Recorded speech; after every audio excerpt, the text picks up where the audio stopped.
Storms roll in overnight, but the sunshine is back. Good evening and thanks for joining us. I'm Jerrod Singleton. And I'm Harrison Belsanti. Ben Whitney's in the Weather Center to run down temperatures for the rest of the week. Good evening, Ben. Coming up later on in the show. While Central Illinois experienced storms overnight, it was nothing like what happened in the Chicago area. A rare February tornado in the city's western suburbs uprooted trees and damaged homes. We took cover, we're in the basement, and I could hear how bad the wind was from the basement, and my neighbor's roof that was flying off, I could hear it coming into my yard. We, as far as I can see so far, don't have damage, but next door they definitely do. Tornadoes were also reported in Michigan. The National Weather Service says if a tornado was confirmed in Grand Blanc Township, it would be the second February tornado for that part of the state. Weather Service teams will conduct surveys to confirm tornado reports around the region. Just for the Illinois State Fair announced that iconic rock band Motley Crue will perform at the Illinois State Fair this summer. State Fair manager Rebecca Clark says fans have been wanting a rock addition to the State Fair grandstand, and they're excited to bring the icons to Springfield. Tickets for the August concert go on sale March 10th, and the State Fair will run from August 8th to the 18th. If you need a little extra cash for your ticket, you might want to buy a lotto ticket. That's because no ticket matched all 6 numbers in the Mega Millions drawing Tuesday night. This means the estimated jackpot for Friday's drawing will surpass $600 million for the 8th time in the lottery's history. Mega Millions is unique from other lotteries, being the only one to have awarded 5 different jackpots worth more than $1 billion, each one in a different state. Tickets for the potential multi-million investment cost only $2. Finally, on this Wednesday, it's National Pancake Day, and if you're a big fan of flapjacks, well, take a look at this. Bookings for the Eggo House open today. This unique construction is located in Gatlinburg, Tennessee. The home is shaped like a short stack of pancakes and comes complete with a stick of butter-shaped chimney and breakfast-inspired decor. And of course, there's a freezer full of flapjacks in every flavor, along with a fountain of maple syrup. We'll talk about a pancake paradise. Storms overnight, but Ben Whitney is once again serving up a good dose of sunshine. Any warmer weather with those rays, Ben? More and more students are using e-cigarettes. That's according to a report from the Food and Drug Administration. The FDA says 1 in 4 middle and high school students who use e-cigarettes use them on a daily basis. The report did show that e-cigarette use is down slightly among high schoolers. The administration says of those surveyed, roughly 1 in 10 students are currently using tobacco products, most with flavored items. Check your freezer. Tyson Food is recalling about 30,000 pounds of chicken nuggets. The recall is on 29-ounce frozen, fully cooked chicken nuggets that are shaped like chicken patties. Recalled packages have a best use date of September 4th, 2024, and was sold in several states, including Illinois. Tyson says the recall is voluntary and is in response to some people finding small pieces of metal inside their chicken patties. The USDA says there has been 1 minor oral injury associated with the nuggets. The City of Marshall honors our nation's veterans. Veterans are invited to an event at the junior high gym on Friday afternoon. Organizers say 5th grade students will give tributes and perform musical numbers starting at 1. The school recommends arriving early to get a seat, and the event is open to everyone. Eastern Illinois University is also planning a salute to veterans. The campus community is invited to a ceremony Friday morning at 10:30 inside the old main building.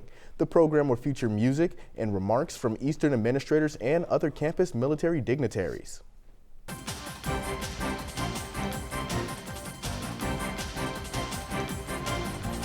Eastern Illinois University are releasing their count of students for the spring semester. 10th day enrollment numbers released today show a total of 8,688 undergraduate and graduate students at EIU. That's down slightly from 8,749 last year.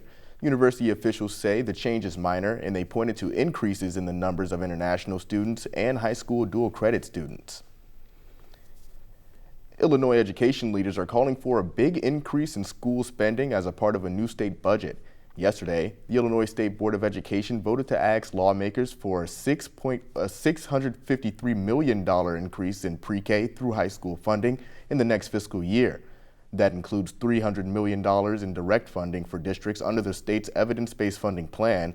It also includes a $75 million increase in early childhood education funding and $35 million to help districts accommodate migrant children coming to Illinois. Governor Pritzker is scheduled to deliver his budget proposal February 21st. From news of a closing to a grand reopening of another business in Central Illinois. The J.D. Mullen Company is ready to show the public its newly remodeled dressing factory. The company has made and sold salad dressing to grocery stores for more than 75 years, and they're located on Main Street in Palestine. The company says there's even plans in the works for a mini Mullen museum. This event is planned for Thursday, February 15th, starting at 2. A special community meeting is planned tonight in Newton. The Jasper County Board is meeting with residents to talk about the courthouse, specifically repairs the building might need. The board will go through the building's history, its uses, current condition, and options for repair or replacement. Tonight's meeting starts shortly at 6 in the building's courtroom. Board members will offer courthouse tours after the meeting. If you decide to go to college, it's best to see it through. A new report by the Higher Education Advisory Group says dropping out of school doesn't mean you're going to save money. Their study found that students who dropped out between 2013 and 2015 owe $3 billion more than students who graduated during that same time period. They say this is largely connected to earning potential. Those who graduate have an easier time paying off their debt. The Illinois State Fair is months away, but we're learning what musical acts will be performing at this year's big event. The State Fair officials say Jason Isbell and the 400 unit will perform on Sunday, August 11th, with special guest Ashley McBride kicking off the evening event. Tickets for that performance go on sale Saturday. The State Fair begins August 8th and runs through the 18th in Springfield. Other entertainment acts will be announced in the coming weeks. Well, it's not quite fair weather here in central Illinois. But at least the sun is out. Are warmer temperatures on the horizon, Ben? Continuing tonight's Health Watch, the CDC updates the nation's respiratory virus activity. The organization says it's been decreasing for a few weeks, but overall, cases remain elevated across most of the U.S. CDC officials say more than 4% of all visits to a healthcare providers were for respiratory illness during the week ending January 20th. Health officials say the number of people getting the flu is also trending down. We turn our attention now to sports, and here with a preview is Andrew Spade. Here's something else consumers need to be worried about: robocalls. Now, the Federal Communications Commission wants to make these calls illegal.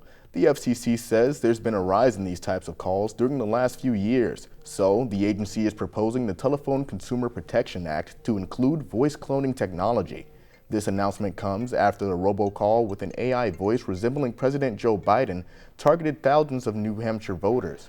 The commission says the proposal would allow states' attorneys general to go after those behind the calls and hold them accountable. The state of Illinois is chipping in to help with improvements at Lake Mattoon. Last year, we told you about the city of Mattoon's efforts to upgrade the lake's marina and campgrounds and add amenities like new trails and kayak rental. Now, the Illinois Department of Natural Resources has awarded the city a $600,000 grant to support the lake's revitalization project. City officials say improvements include a new fishing pier, 3 new playgrounds, erosion control, and more. A local hospital is doing its part to get more people to become organ donors. The Gift of Hope Organ and Tissue Donor Network awarded HSHS St. Anthony's Memorial Hospital in Effingham a bronze status designation for its participation in the donation initiative. The national incentive works to educate hospital staff and the community on the importance of registering to be an organ, eye, and tissue donor.